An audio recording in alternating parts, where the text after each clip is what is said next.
오늘 사도행전 13장 13절로 23절의 말씀을 중심으로 이스라엘 백성의 하나님이라고 하는 제목입니다. 이스라엘 백성의 하나님이. 여러분 한번 따라 하시겠습니다. 이스라엘 백성의 하나님이. 이스라엘 백성의 하나님이 어떤 일을 하셨는가, 어떻게 역사 가운데 일하셨는가를 설명하고 있고 지금 설교하고 있는 것입니다. 그 사도행전에 보게 되어지면 예수님께서 마태복음 5장, 6장, 7장을 통해서 산상수훈을 통해서 설교에 대한 전문을 기록한 것이 산상수훈의 말씀입니다.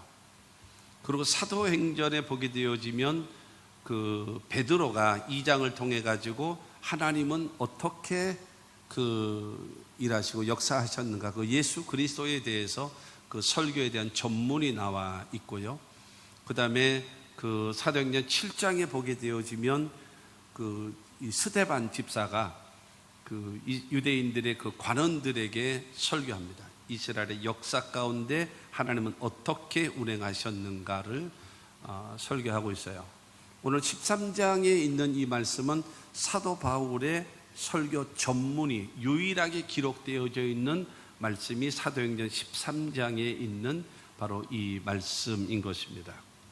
성경을 보면 창세기서부터 계시록까지 전체 성경을 딱 놓고 보게 되어지면 무엇을 볼 수 있는가 하면 하나님은 창조주이시다. 우주 만물을 창조하시고 그 다음에 사람을 창조하신 창조주를 말하고요. 그 다음에 그러나 인간은 마귀의 유혹에 넘어가서 선악을 알게 하는 나무의 열매를 먹음으로 타락되어지고 모든 그의 후손들과 인류가 타락되어진 것을 말하고 있고, 그 다음에 세 번째가 하나님께서 예수 그리스도를 이 땅에 보내주셔서 우리의 모든 죄를 담당하시고 십자가에 죽으셨다가 사흘 만에 부활하심으로 인하여 우리의 죄에 대한 구속을 완성시키신 그것을 말씀하고 있고, 그 다음에 네 번째가 바로 무엇인가 하면 하나님의 성령께서 예수께서 십자가에 죽으신가 부활을 통해서 구속을 완성시키신 그것을 땅끝까지 성령 충만한 사람들을 통해서 이 땅끝까지 이르러 복음을 증거하는 거예요. 그들로 믿게 만드는 겁니다.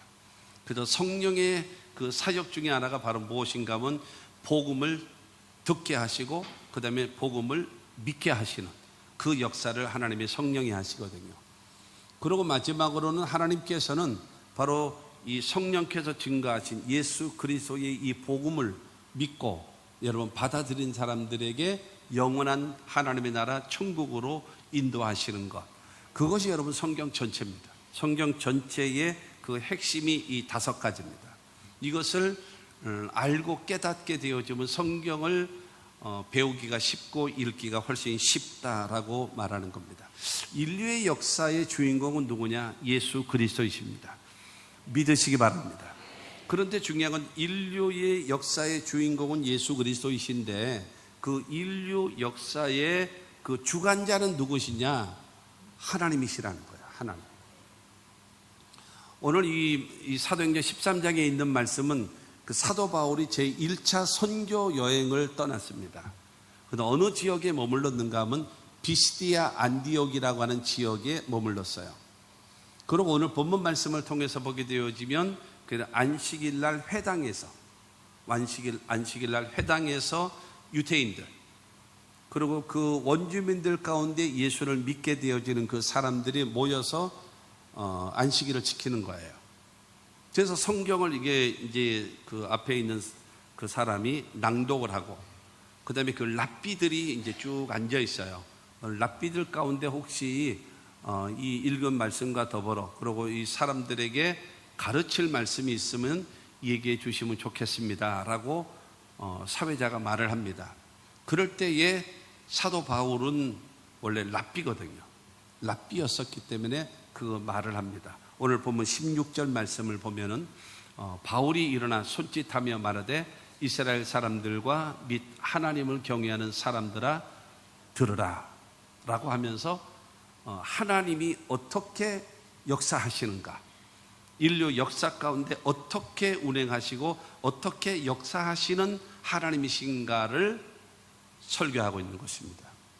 여러분, 저와 여러분들은 하나님의 말씀을 들으면서 성경 이야기를 우리가 들어요. 그러니까 많이 신앙생활을 오래 하다 보면 성경을 이 수박 겉핥기식으로 이게 전체적으로 이게 이렇게 어느 정도 모르는 것도 중간에 많이 있습니다만은, 그래도 왜냐하면 주일 낮에 목사들이 설교를 할 때에 뭐 창세기로 갔다가 계시록으로 갔다 사도행전 갔다 막 왔다리 갔다리 하잖아요. 그러다 보니까 성경 전체 이렇게 아웃라인을 이게 정해요. 그래서 성경에 대한 뭐를 아는가 하면요, 내용을 많이 알아요.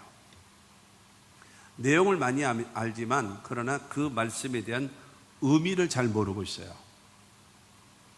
그리고 우리가 설교를 듣고 있고 그 다음에 성경을 읽고 있어요. 그러나 우리에게 주시는, 나에게 주시는 하나님의 뜻을 알지 못하는 경우가 너무나 많이 있습니다. 알지 못해요.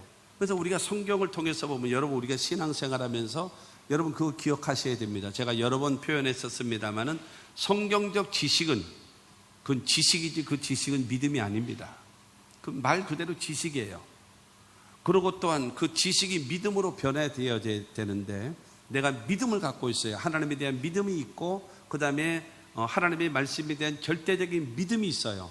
그러면 내가 믿음이 있다고 해서 그것을 행하고 있나요? 그것 또한 별개입니다.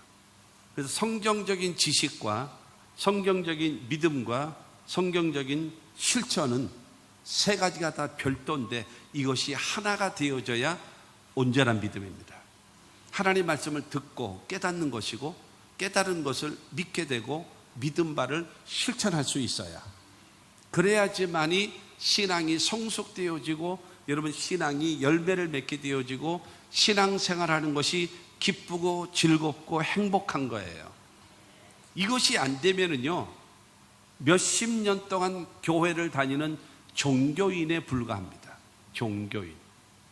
하나님의 말씀을 삼가 집중해서 들어야죠. 이게 무슨 의미인가? 이게 무슨 뜻인가? 그리고 나는 어떻게 행하여야 될까를 깨달아야 되는 겁니다. 그것을 듣기 위해서 교회에 오는 겁니다. 여러분, 그런 마음을 가지고 말씀을 듣는 사람이 많지 않아요. 예를 들어서 동방에서 온 박사들이 예수님 탄생하신 것을 축하하면서 와서 황금과 유향과 모략을 가지고 아주 그 당시에, 지금도 마찬가지입니다만 값비싼 것을 가지고 경배하잖아요. 그러고 나서 이제 너무 이제 밤이니까, 그래서 잠을 자고 아침에 가자라고 해서 거기서 이제 잠을 자는 거예요. 잠을 자고 아침에 가려고 하는데 꿈에 천사가 나타나서 예루살렘과 그 다음에 헤롯에게로 돌아가지 말고 다른 길로 돌아가라 라고 한 거예요. 그러니까 예를 들어서 내가 서울을 가려고 하는데 경부고속도로를 타고 그 다음에 서울로 올라가려고 하고 있는데 경부고속도로로 가지 말고 다른 길로 돌아가라 라는 깨달음이 왔단 말이에요. 그러면 서해안 고속도로를 타고 올라가든가 오성 IC에 그 있는 그 의왕 가는 쪽에 고속도로를 타고 가든가 둘 중에 하나로, 이게 이 동방에서 온 박사들은 다른 길로 돌아갑니다. 그게 신앙이에요. 하나님의 말씀을 듣고 깨달은 다음에 즉각적인 방향 전환, 그것이 회개고 그것이 신앙인 겁니다. 여러분, 이와 같은 참된 신앙과 믿음의 사람이 되어져야 됩니다. 그래서 지금 사도 바울은 이 이스라엘의 하나님, 이스라엘의 하나님이 어떻게 무슨 일을 하셨는가를 설교하면서 복음을 전하고 있어요. 첫째로 이스라엘을 택하신 하나님이라는 거예요. 사도 바울이 전하면서 이스라엘을 택하신 하나님, 17절 말씀 보면은 이 이스라엘 백성의 하나님이 우리 조상을 택하시고 이스라엘을 택하셨어요. 이 갈대아 우르라고 하는 지역에 살고 있었던 아브람이라는 사람에게 하나님은 그를 택하셨어요. 그리고 그를 부르시는 겁니다. 창세기 12장 1절과 2절 말씀을 보면, 여호와께서 아브람에게 이르시되 너는 너의 고향과 친척과 아버지의 집을 떠나 내가 내게 보여줄 땅으로 가라. 내가 너로 큰 민족을 이루고 내게 복을 주어 내 이름을 창대하게 하리니 너는 복이 될지라. 아브라함에게 말씀하시는 겁니다. 너는 고향, 친척, 아버지의 집을 떠나라. 여러분, 고향이라고 얘기하는 것은요, 여러분, 그러니까 이 메소포타미아 지역에 살고 있었던 그 갈대아 우르 지역에 살고 있는 우상 숭배하는 죄의 도시를 떠나라는 거예요. 그리고 그 옛날 당시에는 친족 공동체로 살아가고 있는 그 시대에 서로 의지하며 살지요. 그때에 그 친척 집을 떠나라. 친척을 떠나라. 그리고 아버지 집을 떠나라. 아버지께서 주는 유산을 받아서 살려고 하지 말고 하나님께서 주시는 복을 가지고 그걸 받고 살려고 하는 마음으로 고향을 떠나고 친척과 아버지 집을 떠나서 그 다음에 내가 내게 보여줄 땅, 그 땅으로 가라. 그러면 하나님 말씀하십니다. 첫째로 내가 너로 큰 민족을 이루어 주겠다. 그리고 두 번째로 내게 복을 주겠다. 그리고 세 번째로 내 이름을 창대하게 하겠다. 그 다음에 네 번째로는 너는 복의 근원이 되게 하겠다 라고 말씀하세요. 그러고 나서 3절 말씀을 보게 되어지면 너를 축복하는 자에게는 내가 복을 내리고 너를 저주하는 자에게는 내가 저주하리니 땅의 모든 족속이 너로 말미암아 복을 얻을 것이라 하신지라. 너를 축복하는 자에게는 내가 복을 내리고 너를 저주하는 자에게는 내가 저주해 주리니 땅의 모든 족속이 너로 말미암아 복을 받을 것이다 라고 하면서 7가지의 약속을 하시는 거예요.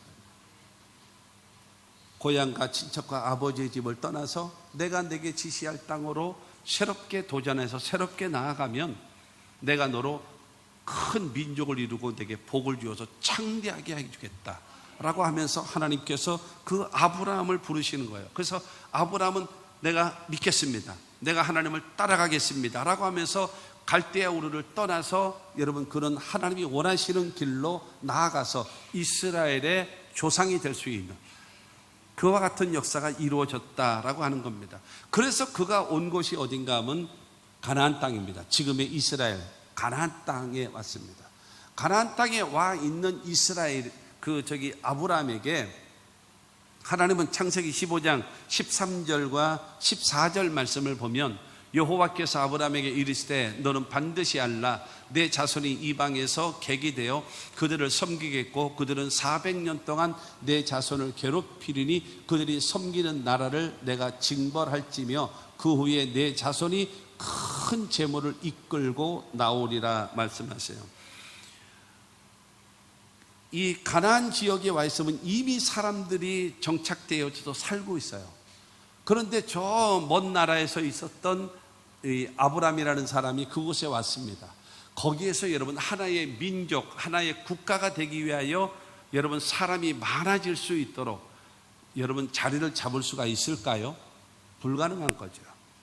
왜냐하면 이미 사람들이 자리를 잡고 있는데 뭐 굴러온 돌이 박힌 돌 뽑는다고 저 갈대아 우르에서 왔던 사람이 이곳에서 뭐 자기네끼리만 산다면 뭐 조그만 땅 줘서 이게 살려고 할 수 있겠습니다만은 그러나 그들이 민족이 되어진다면 이건 복잡해지잖아요. 이거 곤란해지는 거예요. 이거는 절대로 안 되는 겁니다. 네가 죽든지 내가 죽든지 네가 나가든지 내가 나가든지 둘 중에 하나 해야 되는 거예요.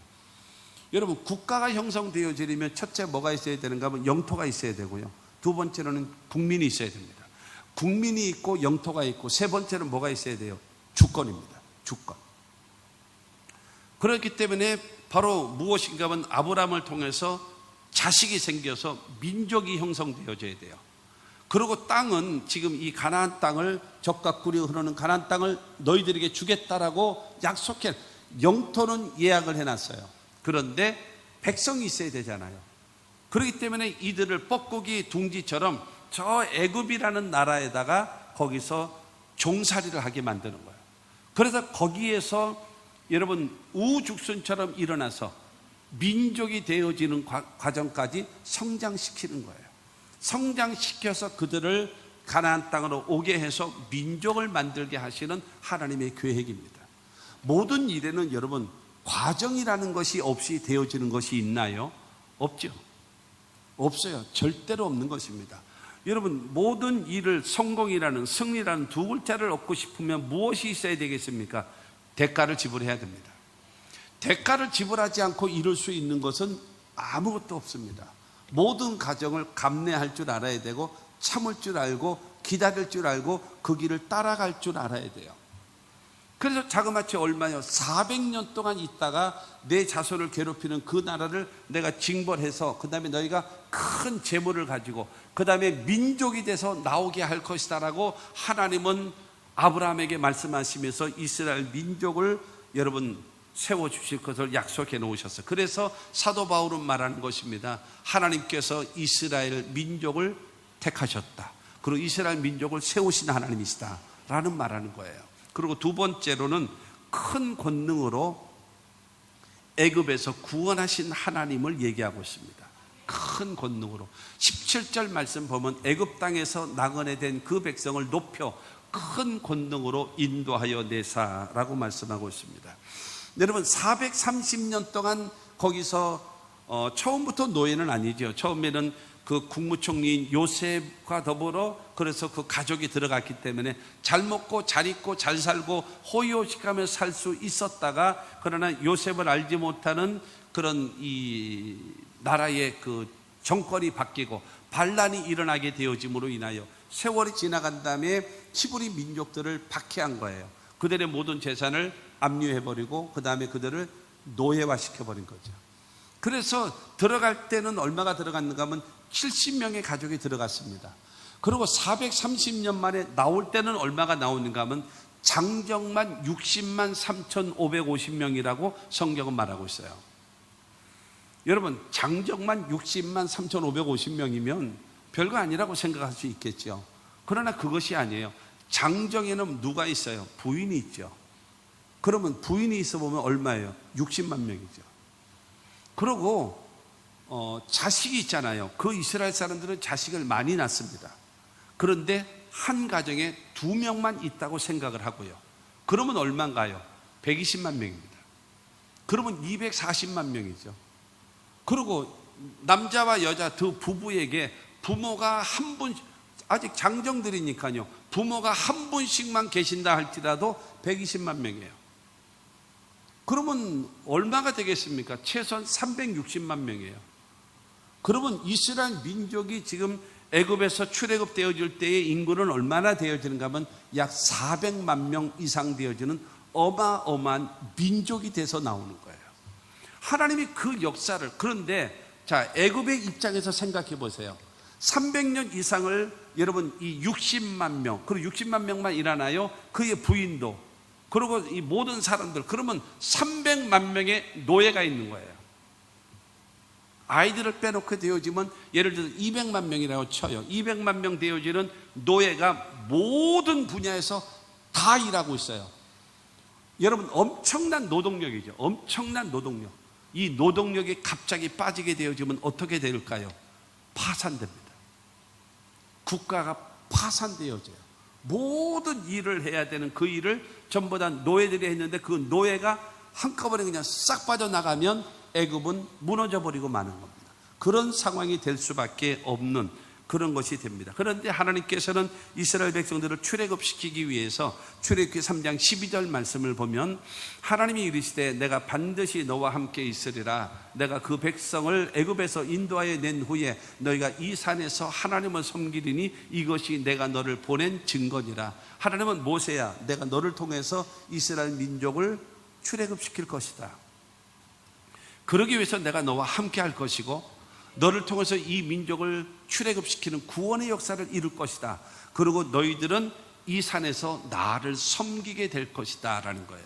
하나님께서 이스라엘 백성들을 출애굽시키신 가장 큰 이유가 바로 무엇인가 하면 하나님을 섬기게 하기 위해서, 거룩한 백성이 되게 하고 그 다음에 하나님을 섬기게 하기 위하여 이스라엘 백성들을 출애굽시키신 분이 누구라는 거예요? 하나님이라는 겁니다.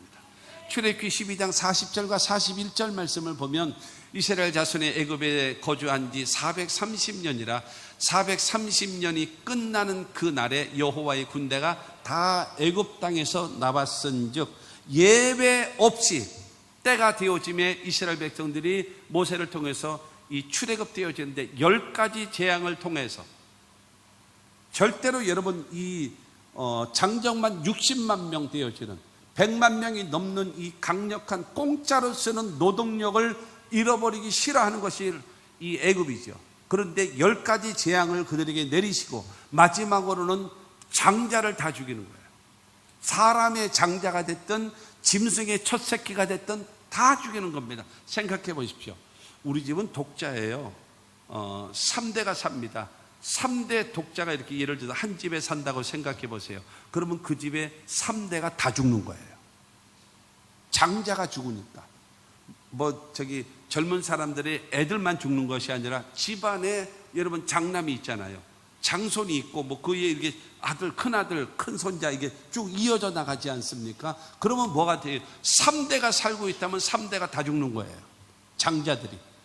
이와 같은 여러분 심판을 통해서 그들은 항복하게 되어지고 이스라엘 백성들을 출애굽시켜서 다 나갈 수밖에 없게끔 만들어 주셨다라는 겁니다. 그런데 중요한 거는 신명기 7장 19절 말씀을 보면은 내 하나님 여호와께서 너를 인도하여 내실 때에 내가 본 큰 시험과 이적과 기사와 강한 손과 편팔을 기억하라. 내 하나님 여호와께서 내게 두려워하는 모든 민족에게 그와 같이 행하실 것이요 너희들을 출애굽시키기 위하여 애굽에 10가지 재앙을 내리신 하나님을 봤지. 지금 모세가 이 이야기를 하는 겁니다. 그리고 광야에서 수없이 많은 전쟁이 있었을 때에 하나님께서 시험도 있었고 이적도 있었고 기사도 있었고 하나님의 강한 손과 편팔로 전쟁 때마다 다 이기게 하셨잖아. 이걸 말씀하고 있습니다. 그러므로 앞으로의 삶에도 모든 적이 나오거나 어려움이 있을 때에 하나님이 함께 하시면 이길 수 있다는 거예요. 할렐루야. 여러분 이것을 이 모세를 통해서 말하면서 이스라엘 백성들을 출애굽시키신 자가 누구냐? 하나님이라고 지금 말씀하고 있는데 지금 사도 바울이 바로 이스라엘 민족을 택하신 하나님이시고 그 다음에 그들을 애굽에서 종살이하고 있는데 그들을 출애굽시키신 분이 누구냐? 하나님이시라는 거예요. 그러면서 세 번째로 광야 생활을 인도하신 하나님을 말씀하고 있어요. 18절 말씀 보면 광야에서 약 40년간 그들의 소행을 참으시고 애굽에서 출애굽됐잖아요. 근데 지금 이집트 카이로라고 하는 그 도시가 막 말하자면 꼭 뱀 코프라 있잖아요. 코프라 이 머리통 같이 생겼어요. 이렇게 부채꼴처럼 생겨가지고 이렇게 쭉 길게 이게 그다음에 강이 이루어지는데 거기가 여러분 옛날에 고센 땅이에요. 히브리 인종 이스라엘 사람들이 살고 있는 땅, 가장 좋은 땅이에요. 거기에 살고 있었는데 그들이 거기서 출발해서 가나안 땅까지 가려는데 거리가 얼마가 되어지는가 하면 400km가 좀 넘습니다. 400km가 좀 넘거든요. 그러면은 서울에서 부산까지의 거리가 약 한 450km 된다 이러잖아요. 그러면은 하루 장정의 길이 얼마인가 하면 30km를 잡습니다. 그러면 여러분 450km 되어진다 할지라도 얼마면 갈 수 있어요? 보름이면 넉넉히 들어갈 수 있어요. 보름이면 넉넉히. 그런데 하나님께서 이스라엘 백성들을 여러분 광야로 인도하시는 거예요. 광야로. 그래서 광야로 생활을 통해 가지고 여러분 가나안 땅을 향하여 가게 만드시는 것입니다. 왜 그럴까요? 이스라엘 백성들을 훈련시키시기 위해서요. 왜 그럴까요? 430년 동안 430년 다는 아닙니다만은 거의 350년 이상을 노예 생활했거든요.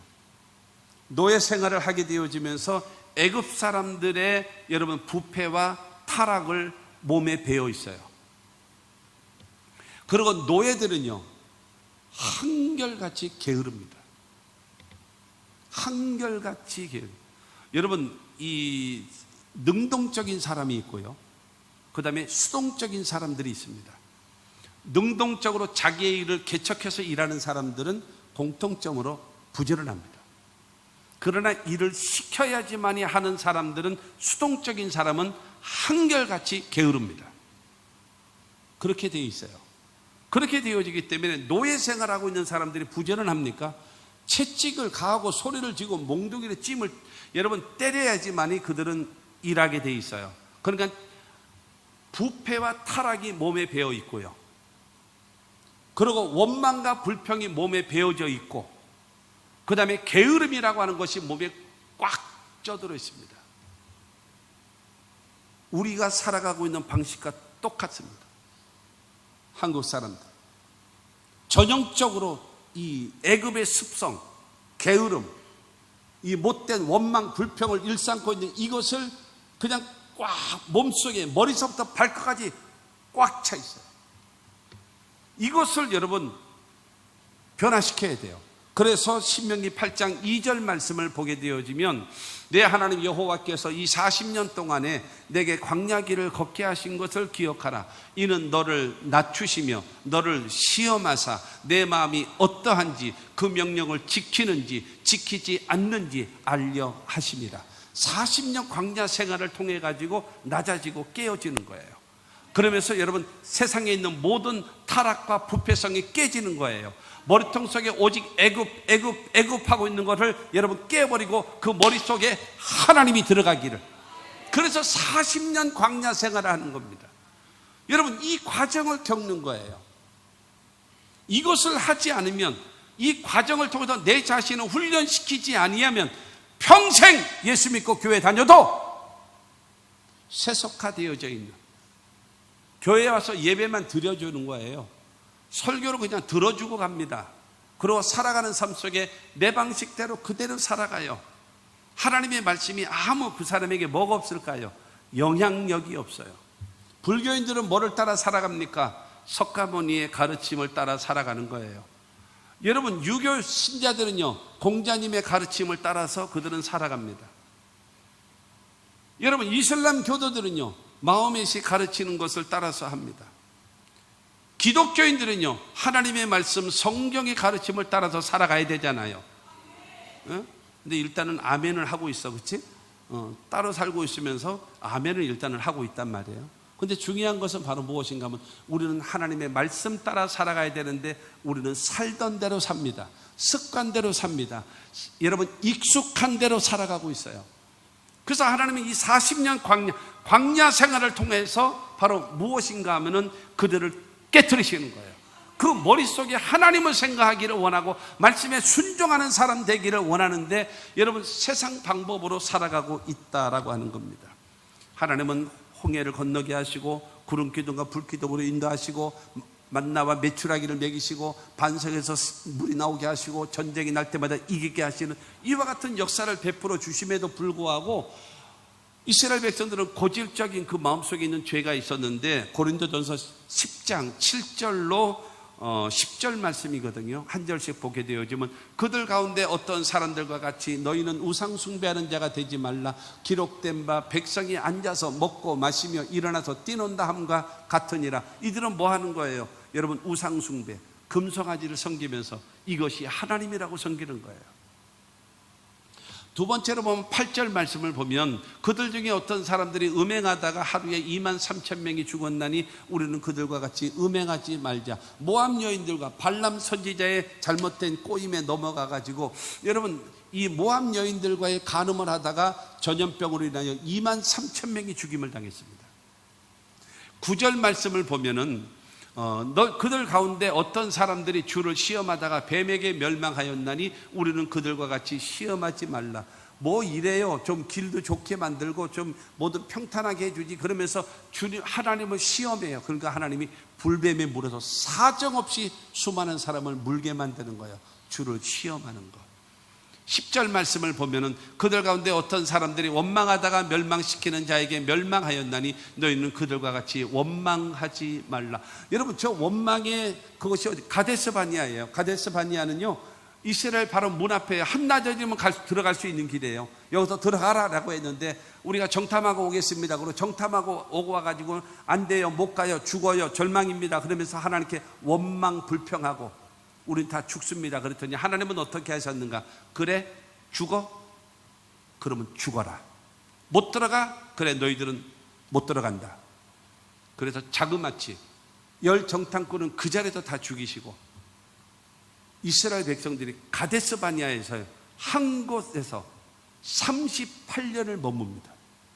이스라엘 문 코앞에서 38년을 출애굽 1세대들이 다 죽는 거예요. 다 죽이는 거예요. 얼마 동안요? 38년 동안. 집에 가서 계산기 눌러보세요. 장정만 60만 명이잖아요. 부인이 있잖아요. 그 다음에 부모들, 아이들은 빼놓고 있잖아요.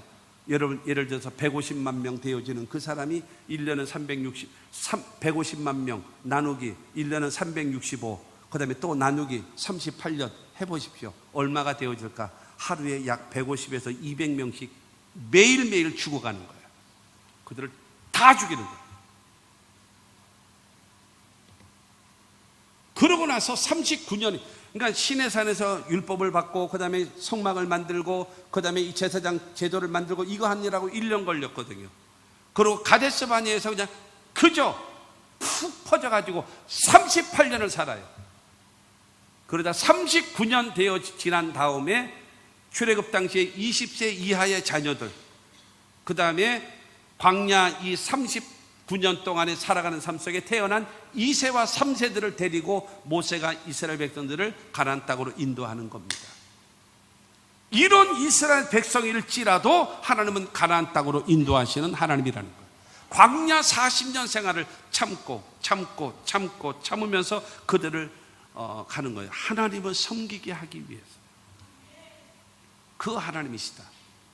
네 번째로 가나안을 정복하게 하신 하나님이라는 거예요. 이스라엘을 택하셨죠. 큰 권능으로 출애굽시키시죠. 그 다음에 광야 40년 생활을 하나님께서 먹이시고 입히시고 인도하신 그 하나님. 그래서 네 번째로는 그 하나님께서는 적과 꿀이 흐르는 가나안 땅을 정복하게 하셨다. 19절은 말합니다. 가나안 땅 7족속을 멸하사 그 땅을 기업으로 주시기까지 약 450년간이라. 여러분, 하나님께서 이 적과 꿀이 흐르는 아브라함에게 약속하셨던 그 땅을 드디어 여러분 여호수아를 중심으로 해가지고 그를 정복하게 만드는 거예요. 그래서 가나안 땅을 정복합니다. 그러면 하나님께서 약속하셨던 적과 꿀이 흐르는 가나안 땅이다라고 말씀하신 그 땅은 어떤 땅인가? 여러분, 신명기 8장 7절 말씀 보면, 내 하나님 여호와께서 너를 아름다운 땅에 이르게 하시나니 그곳은 골짜기든지 산지든지 시내와 분청과 샘이 흐르고 라고 말하면서 충분한 물이 있는 곳이다. 물이 있는 곳. 지금 너희들은 지금 광야에 있지, 너희들은 지금 사막에 있지. 근데 너희가 들어갈 가나안 땅은 물이 흐르는 곳이다. 물이 많은 곳에 너희들이 들어갈, 그것이 가나안 땅이다 라고 말하고, 그 다음에 8절 말씀을 보면 밀과 보리의 소산지요 포도와 무화과와 석류의 감람나무와 꿀의 소산지라 말하면서 농작물이 풍부한 지역이다. 물이 많고 농작물이 풍부한 지역이고, 할렐루야, 하나님이 축복의 땅을 하나님 모세를 통해서 약속하신 거예요. 관심도 없고 이렇게 보시면 되겠습니까? 여러분하고는 상관없습니까? 여러분에게 주시는 축복의 땅이라는 것을 여러분 생각 안 하시고 듣습니까? 그러니까 재미없지요? 관심 없지요? 그 땅을 나에게 주시는 땅이라는 거예요. 그 땅을요, 물이 많은 곳으로, 농작물이 풍성한 곳으로. 그리고 9절 말씀을 보면 9절에 내가 먹을 것에 모자람이 없고 내게 아무 부족함이 없는 땅이며 그 땅의 돌은 철이요 땅에서는 동을 캘 것이라 지하 자원이 풍부해요. 여러분, 얼마 전까지만 하더라도 이 이스라엘은 저기가 없었어요. 기름이 없었어요. 그래가지고 그 중동 지역에서는 기름을 안 팔아요, 이스라엘에게. 그래서 저 멀리서 아프리카에서 사오고 남미에서 사오고 이러고 사왔었어요. 그렇기 때문에 전 세계에서 기름값이 가장 비싼 나라가 이스라엘이었습니다. 그 근처 나라에서 여러분 그야말로 호수로 연결해도 되고 그야말로 얼마나 싸게 사올 수 있어요. 그런데 안 파는 거예요. 이스라엘 안 파는 거예요. 그런데 이스라엘에 원유가 터졌어요.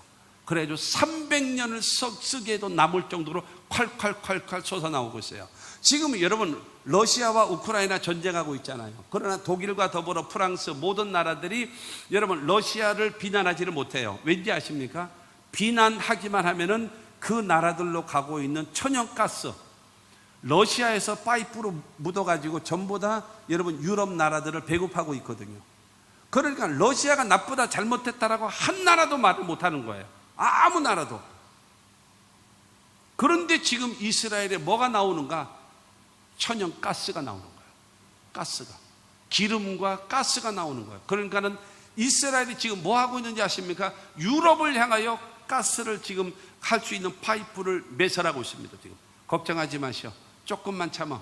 우리가 그 천연가스 우리가 다 줄게. 그러면서 여러분 지금 이스라엘이 그 정도로 지하 자원이 풍성할 수 있도록 하나님께서 약속하신 땅이라는 거예요. 할렐루야.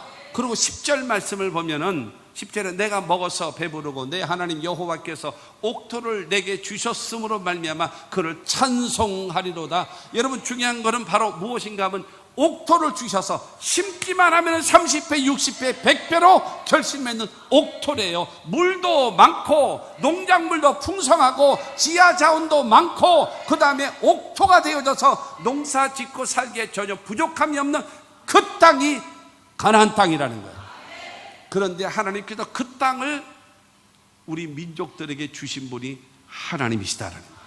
할렐루야. 신명기 9장 5절 말씀을 보십시오. 내가 가서 그 땅을 차지하면 내 공의로 말미암음도 아니며 내 마음의 정직함으로 말미암음도 아니요 이 민족들이 악함으로 말미암아 내 하나님 여호와께서 그들을 내 앞에서 쫓아내심이라. 여호와께서 이같이 하심은 내 조상 아브라함과 이삭과 야곱에게 하신 맹세를 이루려 하심이니라. 하나님 모세를 통해서 말씀하고 있는 것은 야 너희들이 착해서 유능해서 의로워서 정직해서 가나안 땅 주는 것이 아니야.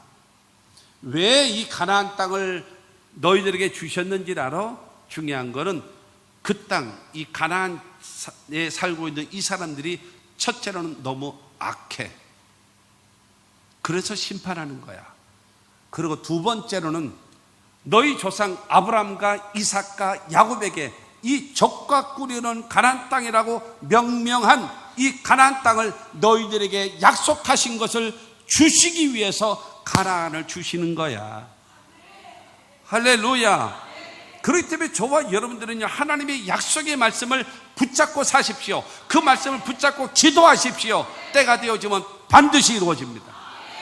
여러분 그것이 신앙이에요. 그것이 기독교 신앙이에요. 그래서 여러분 어떤 절망 속에서 앞이 캄캄할 때 기도, 여러분 그와 같은 신앙을 하면서 살아가라는 거예요. 하나님이 아브라함과 이삭과 야곱에게 약속하신 그 땅, 적과 꿀이는 가나안 그 땅을 이들을 싹 몰아내서 그들을 인도하신 분이 누구냐? 하나님이시다. 할렐루야. 그 다음에 다섯 번째로는요 사사를 통해서 통치하시는 하나님이 돼요. 20절입니다. 그 후에 선지자 사무엘 때까지 사사를 주셨더니, 사사시대라고 하는 것은요 여호수아가 죽은 이후에 그 다음에 사울 왕이 되어질 때까지, 그 시대까지가 사사시대입니다. 그때에 하나님께서 이스라엘 백성들에게 사사들을 세우고 그 사사들을 통해서 그 이스라엘 백성들을 인도하신 하나님입니다. 그런데 이스라엘이 아주 못된, 잘못된 사이클이 있어요. 사이클이라고 하는 것은 무엇인가 하면 나름대로 그 일정하게 반복되어지는 생활 패턴입니다. 방식이에요. 무엇인가 하면 평안해지면 그들은 가나안 사람들의 풍습을 따라하고 우상을 섬깁니다. 풍습을 따라하고 우상을 섬겨요. 그러니까 하나님이 진노하시는 거죠. 그래서 주변에 있는 나라를 통해서 이스라엘을 박살내는 거예요. 그리고 약탈당하고 빼앗아가고 죽이고 막 그러는 거예요. 그러면 이스라엘 백성들이 너무 힘드니까 그때 회개하고 하나님께 기도하기 시작해요. 살려달라고. 그러면 하나님은 사사를 통해서 기드온도 세우고 삼손도 세우고 그 다음에 여러 사사기에 보면 많은 사사들이 있잖아요. 그 사사들을 통해 가지고 이스라엘을 구원해 주세요. 그러니까는 평안해지면 타락하면 하나님은 그래도 심판하시고 징계하시고, 그 다음에 고통 가운데 그들이 회개하고 기도하면 하나님은 사사를 통해서 그 다음에 그들을 살려주고 회복시키고, 그 다음에 그 사사가 죽은 다음에 또 타락하고, 그러면 또 반복해서 하나님은 심판하시고. 여러분 이 악순환의 반복이란 말이에요. 이 악순환의 반복, 이 과정을 통해 가지고 그럼에도 불구하고 하나님께로 돌아오라 라고 하시면서 여러분 끊임없이 사사를 통해서 그들을 통치하고 있어요. 여러분들의 삶, 여러분의 신앙도 마찬가지고 여러분의 인생도 마찬가지입니다. 내가 악순환의 반복을 하고 있는가 아니면 선순환의 반복을 하고 있는가를 생각해 보십시오. 예를 들어 중동 지역 하늘, 사막이 있는 그 하늘을 보면 어떤지 아십니까? 하늘에 보면 구름 한 점 없습니다. 손바닥만한 구름이 하나도 없이 맑은 하늘이 그냥 하늘에 꽉 찼어요. 하늘에 구름이 없어요. 구름이 없으니 뭐가 없겠습니까? 비가 없어요. 비가 없으니까 뭐가 없겠어요? 바닥에 물이 없습니다. 수많은 강이 있어요. 요르단에도 마찬가지고 그 다음에 이런 광야에도 보면 강들이 있어요. 그러나 물은 하나도 없어요. 왜냐하면 구름이 없으니까 비가 없고, 비가 없으니까 물이 없고, 물이 없으니까 수증기가 없고, 수증기가 없으니까 물이 없어요. 이 반복이에요. 악순환의 반복. 그러나 우리나라 같은 경우 보세요. 하늘 보면 온통 구름이 꽉 차나요. 그래도 꽉 차 있잖아요. 그 다음에 이 구름이 쌓이면 나중에 뭐가 돼요? 비가 쏟아지죠. 비가 오면 뭐가 있어요? 물이 있지요. 물이 있으니까 뭐가 생겨요? 수증기가 있죠. 수증기가 있으니까 뭐가 생겨요? 구름이 생기죠. 선순환의 반복입니다. 나의 신앙에, 나의 인격에, 나의 인생에 악순환이 반복하고 있는가 아니면 선순환이 반복하고 있는가를 돌이켜 봐야 되지 않겠습니까? 더 쉽게 얘기하겠습니다. 내가 서울을 가기 위해서 기차를 타고 가려고 해요. 평택역을 막 뛰어 들어갑니다. 시간이 늦어서 막 뛰어가요. 그런데 가다가 오른쪽으로 들어가면 서울을 향하여 가는 그 기차를 탈 수가 있고, 왼쪽으로 가면은 대전이나 부산 쪽으로 갈 수 있는 기차를 탈 수 있어요. 그런데 서울을 가야 되는데 착각을 하고 왼쪽으로 뛰어 들어갔어요. 근데 이 평택엔 기차가 자주 오잖아요. 그러다 보니까는 상행선도 하행선도 동시에 서 있을 때가 많이 있습니다. 그러니까 있길래 출발할 것 같아서 그냥 일단 덮어놓고 타버렸어요. 그러고 나서 겨우 이제 타가지고 이제 안심을 하고 이제 자리를 잡으려고 가고 있는데 조금 이따 방송이 나옵니다. 다음 역은 천안. 나에게는 다음 역은 수원이 나와야 되는데 다음 역은 천안. 그러면 어떻게 되겠습니까? 아이고, 남는 건 시간밖에 없으니까 그냥 부산까지 가자. 이런 사람이 있습니까? 그런 사람은 잘 돌봐줘야 됩니다. 그 도가 좀 지나치면 묶어놔야 됩니다. 그런 사람 어떻게 해야 되나요? 천안에서 내려야지요. 그리고 서울을 향하여 가는 기차를 다시 타고 올라가야지요. 그것이 회개입니다. 그런 변화, 악순환의 반복을, 여러분 옛날 노래 아십니까? 유행가? 그게 갑자기 생각났어요. 오늘 생각났어요. 안 되는 줄 알면서 왜 그랬을까? 안 되는 줄 알면서 왜 그랬을까? 계속 안 되고 안 되는데 또 하고 앉았네. 또 하고 앉아서 어쩌라는 거예요? 다 죽자라는 거죠. 멈춰야죠. 방향을 바꿔야지요. 왜 내 자신을 성찰하지 않느냐 말이에요. 그래야지만 되지 않겠습니까? 사사를 통해서 이스라엘 백성들을, 여러분, 그래서 이스라엘 백성들이 하나님을 섬기며 살아가면 평강에서 평강으로 인도해 주시고, 그 다음에 죄와 여러분 타락과 우상을 숭배하면은 주변 나라를 통해서 그들을 심판하시는 하나님이라는 것. 그래서 회개하면서 여러분 살 길이 열려지는 겁니다. 그 다음에 여섯 번째가 사울과 다윗을 왕으로 세우신 하나님입니다. 그리고 이스라엘의 왕조로, 그러니까 저 사울과 다윗을 왕으로 세우신 하나님은요, 상징성입니다. 이스라엘의 왕조 역사 가운데 역사하신 하나님을 보여주고 있어요. 하나님이 원하시는 나라는 뭐냐면은 신정정치입니다. 신정정치라고 하는 것은 하나님은 사사를 통해서 말씀하시고, 그러면 사사는 백성들에게 말을 하고, 그 다음에 그 말을 듣고 백성들은 그 말에 순종하고, 그로 인하여 하나님께서 보호와 인도하신 가운데 그 나라가 강하고 왕성하고 창대한 나라로 되어지는 것이 하나님의 꿈이었습니다. 그런데 이스라엘 백성들은 여러분 왕정정치입니다. 왕을 주시오. 왕. 하나님이 왕 말고 사람의 왕을 주십시오. 주변에 있는 나라들도 전부 다 사람이 왕 아닙니까? 그러므로 우리에게도 왕을 주십시오. 왕을. 그렇게 되어지니까는 하나님께서 사무엘을 통해서 왕을 주게 하라. 그저 세운 사람이 누굽니까? 그가 사울이죠. 오늘 보면 21절 말씀, 21절 22절에 보면, 그 후에 그들이 왕을 구하거늘 하나님이 베냐민 지파 사람 기스의 아들 사울을 40년간 주셨다가 패하시고, 왕을 구하라고 하니까는 12지파 다 모여 그도 제비 뽑았습니다. 제비를 뽑았더니 베냐민 지파가 선정됐어요. 베냐민 지파의 각 지파 중에 그 집안 어른들 다 나와. 그래서 제비를 딱 뽑았더니 그다 이 마드리의 가족이 나왔습니다. 마드리의 자식들 다 나와. 그렇게 됐으니까 그 자식들 가운데 기스가 딱 나왔어요. 그래서 기스의 아들 사울이 제비뽑기 3번을 통해서 그 이스라엘 수십만 명 가운데 제비뽑기 3번을 통해서 사울을 딱 찍어내는 거예요. 그래서 이스라엘의 왕으로 세우는 거예요. 초대 왕.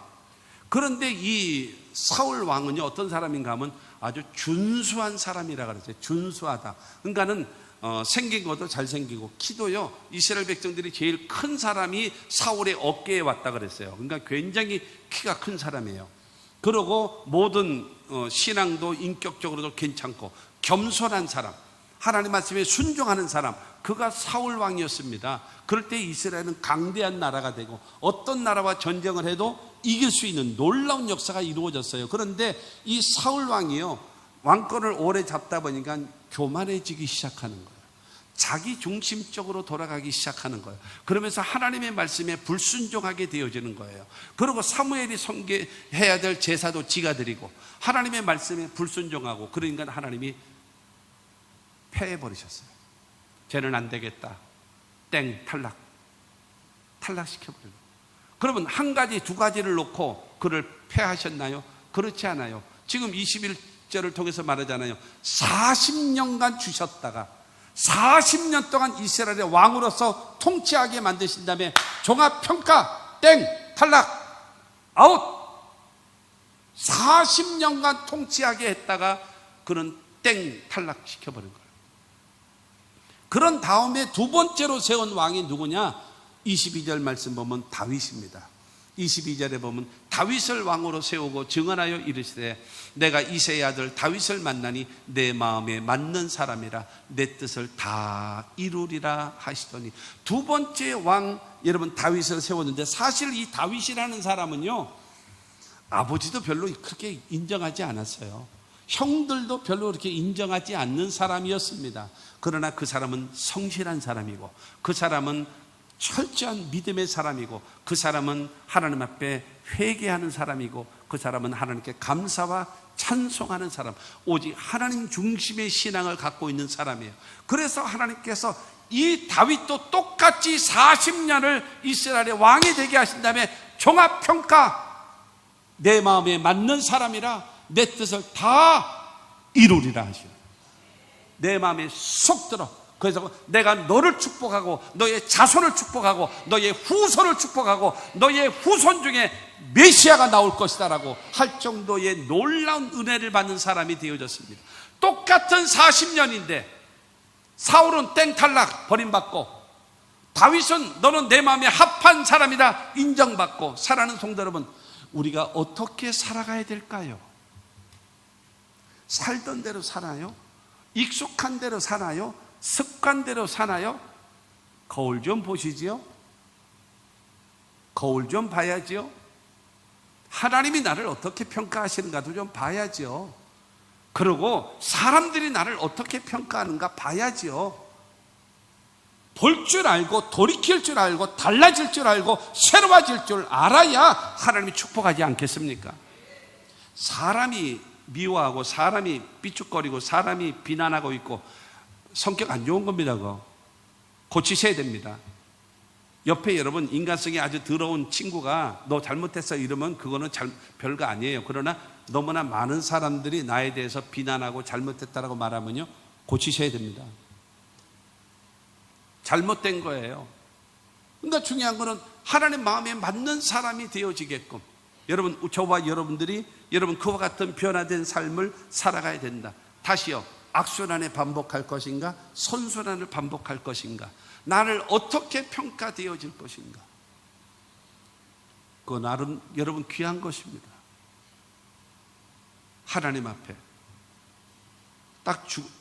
언젠가 여러분 사람이 있잖아요. 장례를 치러보면요, 입관을 하잖아요.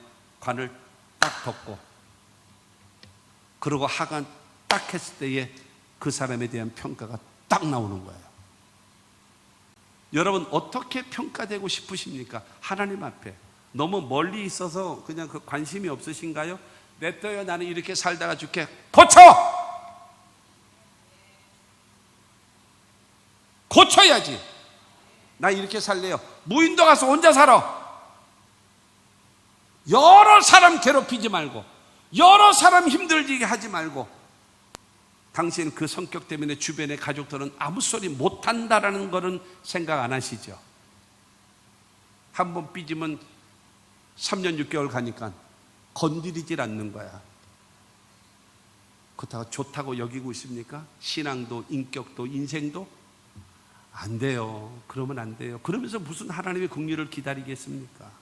안 되는 거다. 7번째로, 구주 예수를 세우신 하나님이십니다.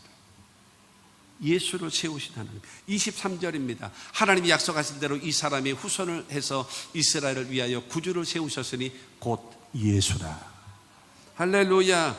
하나님께서 여러분 처음 사람인 아담과 하와를 세우셔서 하나님을 섬기며 살게 만드셨는데, 이 아담과 하와가 마귀의 말을 듣고 선악을 알게 하는 나무의 실과를 따먹어버리고 말았어요. 그래서 하나님께서 그들을 저주하시면서 너는 죄를 범했으며 땅은 저주를 받아 가시와 엉겅퀴가 나리라. 흙으로 왔으니 흙으로 돌아갈지니라 하면서 사형 선고 내리시는 그것을 하신 다음에, 여러분 사탄을 상징하는 뱀에게 말합니다. 여자의 후손이 내 머리를 상하게 할 것이다 라고 했어요. 여자의 후손, 메시아. 여러분 사람이 죄를 졌기 때문에 사람이 이 죄값을 담당해야 돼요. 그런데 메시아가 와서 네 머리를 상하게 해서 너를 죽일 것이다 라고 말하고 있습니다. 예수께서 육신으로 오셔야 되는 겁니다. 그런데 중요한 것은 죄인을 구원하러 오셔야 되겠기 때문에 완전한 인간이어야 되고요. 뿐만이 아니라 여러분 아버지를 통해서 태어나면 피를 이어받기 때문에 죄인으로 태어납니다. 그렇기 때문에 성령으로 잉태되어져서 여러분 육신으로 입고 이 땅에 오신 예수 그리스도이어야 우리의 구원자가 되는 겁니다. 여러분 잘 기억하십시오. 예수는 완벽한 동정녀 마리아를 통해서 태어났기 때문에 완벽한 인간이십니다. 그리고 여러분 하나님이신 예수께서 육신을 덧입고 이 땅에 오셨기 때문에 완전한 인간이고 완전한 하나님이십니다. 완전한 인성과 완전한 신성을 여러분 동시에 겸하여 계신 분이 예수입니다. 여러분 이 중에 두 가지 하나라도 빠지면 이게 이단이에요. 둘 중에 하나라도 빠지면 사이비가 되는 것입니다. 예수는 완벽한 사람이고 완벽한 하나님이십니다. 믿으시기를 주의 이름으로 축원합니다. 이 예수를 여러분 하나님께서 보내주신 것입니다. 이 예수가 이 땅에 오셔서 십자가 못 박혀 죽으시고 사흘 만에 부활하시고 승천하시고 하나님 보좌 우편에 계시고 다시 재림하실 그 예수 그리스도를 믿게 되기를 주의 이름으로 축원합니다. 그래서 요한복음 3장 17절을 통해서 말합니다. 하나님이 그 아들을 세상에 보내신 것은 세상을 심판하려 하심이 아니요 그로 말미암아 세상이 구원을 받게 하려 하심이라. 예수를 믿음으로 구원받기 위하여 보내신 분이 예수다라는 거예요. 할렐루야. 그래서 예수님께서 마지막으로 여러분 선언하시는 겁니다. 요한복음 14장 6절 말씀에 예수께서 이르시되 내가 곧 길이요 진리요 생명이니 나로 말미암지 않고는 아버지께로 올 자가 없느니라. 여러분 예수를 통해서만이 하나님을 볼 수가 있고 예수를 통해서만이 하나님께 갈 수가 있고 예수를 통해서만이 영생을 얻을 수가 있는 겁니다. 믿게 되기를 주님의 이름으로 축원합니다. 그러므로 결론적으로 말씀드리면 세상을 주관하시는 그 하나님, 세상을 주관하시는 그 하나님은 이스라엘을 위해서 어떻게 일하셨는가? 첫째로 이스라엘을 택하셨죠. 아브라함을 택하시고 조상으로, 그 다음에 이스라엘을 택하셨어요. 그 다음에 두 번째로 여러분 그들을 민족을 만들기 위해서 애굽에 종살이하게 만들잖아요. 그런데 큰 권능으로 그를 구원하신 하나님, 권능으로 구원하신 하나님. 그 다음에 세 번째로 여러분 광야 생활 40년 동안에 그냥 탁 죽여버리지 않고 그들을 끌고 그래서 여러분 이스라엘 백성들이요 요단강을 딱 건너면서부터 이스라엘 백성들의 입에서 요단강 건너기 전까지만 해도 애굽은 이렇고 애굽은 이렇고 애굽은 이렇고 이랬다가 요단강을 건넌 이후로는 애굽이라는 말이 한 번도 안 나옵니다. 생각이 하나님의 생각으로 꽉 차게 된 거예요. 그래서 하나님께서 참고 40년 동안 그들을 끌어오신 거예요. 그리고 네 번째로는 적과 꾸려는 가나안 땅을 정복하게 하신 하나님. 할렐루야. 그 다음에 다섯 번째로 여러분 여호수아가 죽은 이후에 사사시대를 통해서 사사들을 통해서 이스라엘을 통치하시고 인도하셨던 그 하나님. 그리고 여섯 번째로는 사울과 여러분 다윗을 왕으로 세우시고 이스라엘의 왕족 가운데 여러분 역사의 주관자 되신 하나님. 그래서 일곱 번째로 바로 무엇인가 하면 우리 구주 예수 그리스도를 세우신 하나님. 그 예수 그리스도. 예수는 나의 주라고 고백하게, 그 고백하는 자에게 영생을 주시고 천국을 주시게끔 만드신 그 하나님. 여러분 보세요. 이스라엘을 택하신 아브라함 때부터 시작해서 예수 때까지 얼마의 거리입니까? 2000년 역사입니다. 이스라엘의 2000년 역사 가운데 하나님은 이렇게 역사하셨고 이 하나님은 우리의 구원자 예수를 주셨다. 이 예수를 믿음으로 그 하나님 앞에 나아가는 것이다 라고 사도 바울은 여러분 그들에게 설교하고 있는 겁니다. 누구에게요? 이스라엘 백성들에게. 그러므로 사랑하는 성도 여러분, 이 하나님을 향하여 마음을 다하고 뜻을 다하고 성품을 다하고 힘을 다하여 사랑하십시오. 우습게 여기지 마세요. 인류 역사 가운데 운행하시고 주관하시는 분이 하나님이십니다. 참고 오시는 분이에요. 하나님 주님의 높고 위대하심을 찬양하면서 아까 불렀던 찬송처럼 하늘을 두루마리 삼고 바다를 먹물 삼아도 이 찬양 잘 안 하잖아요. 왜냐하면 하나님의 사랑을 생각해야 되니까. 그러나 하나님의 사랑을 다 기록할 수 없는 그 하나님을 사랑하고 찬양하고 섬기며 사십시오. 이스라엘의 역사 가운데 운행하시던 그 하나님, 여러분 그 하나님 지금도 살아계셔서 우리와 함께 하심을 믿으시기를 주의 이름으로 축원합니다. 여러분 마지막으로 빌립보서 2장 11절입니다. 모든 입으로 예수 그리스도를 주라 시인하여 하나님 아버지께 영광을 돌리게 하셨느니라. 여러분 예수를 나의 주라고 고백하기만 하면 하나님이 영광을 받으신대요. 이스라엘을 택하시고 권능으로 인도하시고 광야를 인도하시고 가나안 땅을 여러분 들어가게 이 모든 하나님께서요 예수 그리스도를 주라고, 나의 왕이라고, 나의 주인이라고, 나의 구원자라고, 나의 하나님이라고 섬기면, 고백하면 여러분 하나님이요 여러분을 통해서 영광을 받으신답니다. 그러면 또 하나 얘기 드리면 여러분 가족 가운데 예수 믿지 않는 사람, 예수를 주라고 고백하지 않는 그 사람을 주님께로 인도하면 하나님은 여러분을 통해서 영광을 받으시고 여러분이 인도한 그 사람을 통해서 여러분 영광을 받으실 겁니다. 여러분 이 일에 동참하십시오. 하나님은 나를 위하여 우리를 위하여 일하십니다. 우리도 일해야죠. 무엇을 통해서 여러분 1억씩 내놔라 그러면 내가 영광을 받으리라. 어떻게 해요? 적금 들어서 드려야지. 그러나 하나님은 그런 분이 아니시라. 예수를 주로 시인하게 만들고 그러면 내가 영광을 받는다. 나는 너에게 영생을 주리라 말씀하신 그 하나님을 기쁘시게 하는 우리 모두가 됩시다.